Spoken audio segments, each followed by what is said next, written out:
So, good morning, my people, my people, my people. It is a good day to be alive, and if you are seeing me and you are hearing me, you're blessed beyond measure, and we have to give thanks. It is only because of grace, and it is only because of mercy. You didn't wake up yourself, no alarm clock didn't wake you up. It is because God still has a purpose for us where we are still here and we are not consumed. So I hope you're up here about your being thankful and grateful for this brand new day. This morning I was reflecting on, the daily bread. When I was reading, I was inspired. It spoke that we are not to take revenge. You understand? We have to leave revenge, and sometimes we do get some good opportunities to kind of take revenge, but it may feels good, but it is not right. And the Bible tells us that vengeance is mine, declares the Lord. And I remember too, I was in the KFC line a few days ago. I was getting KFC for the boys here at Sunbeam. The winning group won, and we had promised them that whichever group won that week would have gotten some KFCs. I went in the town to buy the KFC for them. Lo and behold, I'm in the line, I know sometimes the line in Old Harbour can be long. So I'm in the line coming down from some park, coming down, taking my time coming down. And as I was about to turn the corner to turn and continue in the line, a pro box just shot in, break the line, shot in front of me. So say my blood start boil and me just get so upset. But because you're in a vehicle, you can't just come out and go in front of the person, and you understand, and defend yourself. So for the whole time, the heart just a beat and the adrenaline a race, and me just want to take the revenge, and me just get angry and upset and so on. And me I try remain calm because I had my two other kids in the car too, and you understand, you want to set the right example. Me just a trickle up. Anyway, so when he went up to the teller now, as he went up to the teller, go up behind him, jump out of my car same time and just go stand in front of the teller thing. And I said, sir, you realize I was in the line? So me block him from talking to the teller, and I placed my order standing right beside his vehicle. So I placed my order.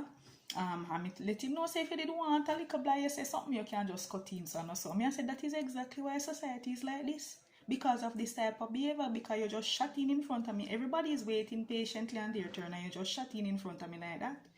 So me go there, me stand up, and I stood there and I ordered before him because I was in the line before him. Anyways, go back behind him, come in my car, come out of the line and go around now if you go collect my stuff, and left him ordering. I did feel good, yeah man. You feel good, you defend yourself, because I hate bullying too. I don't like to be bullied, and sometimes it can make it draw out sometimes the wrong side of you when people put you in that situation. I felt good at the time because me defend myself. But when I was reflecting on it, me I say, as a Christian, me should have just make it stay. Me should have just make it go on. Can you imagine somebody invited him to church one Sunday, and it happens to be that I am the one up there preaching? You understand? As much as he did wrong, but me doing wrong too does not make it right. And so after reflecting on it, I say, no, so me should not do it. Plus others who were in the line would have seen me get out of my car, left the door open, gone up to the teller, and me and him attack, and me order, me and him cuss, and me order, and me I said no. And then I was reading the David and Saul story. You know that because David had killed Goliath, he became famous and popular. So even when the ladies were singing, they say Saul killed 1,000, but David killed 10,000. And so that allowed Saul, there was a rage and anger inside of him, because David was becoming more popular and famous more than him, and he never liked that. So he was always out to try to get David. And several times David had the opportunity to kill Saul, and he never did. He went so close to him so many times so that he was able Right, as I was saying, these boys, they come and knock on the door, so somebody came to knock a while ago. Right, so there were numerous occasions when David had the opportunity to take revenge. Because he never do all nothing. As a matter of fact, he helped them. He helped the Israelites at the time to defend one of their enemies. And because of envy and because of pride and those things, Saul was after him, and David many a times came so close to Saul that he was able to cut off peacetime clothes. He was able to take up something.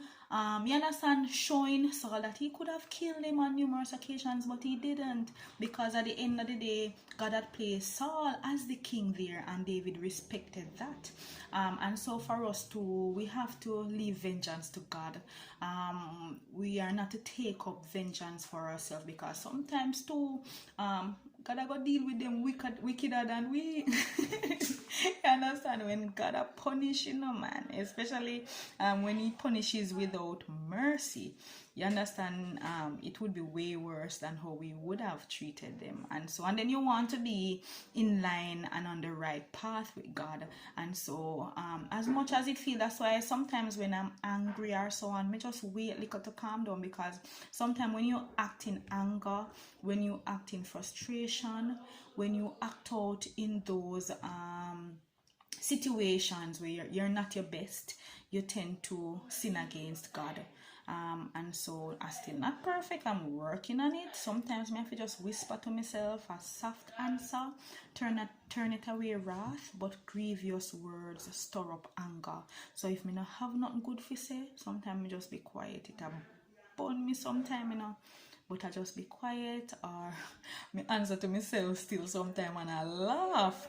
But I sometimes I just let the situation play out, and usually it play out in a way that you did not see that end coming, because you trust God to take control of your situation, and you trust God to fight your enemies.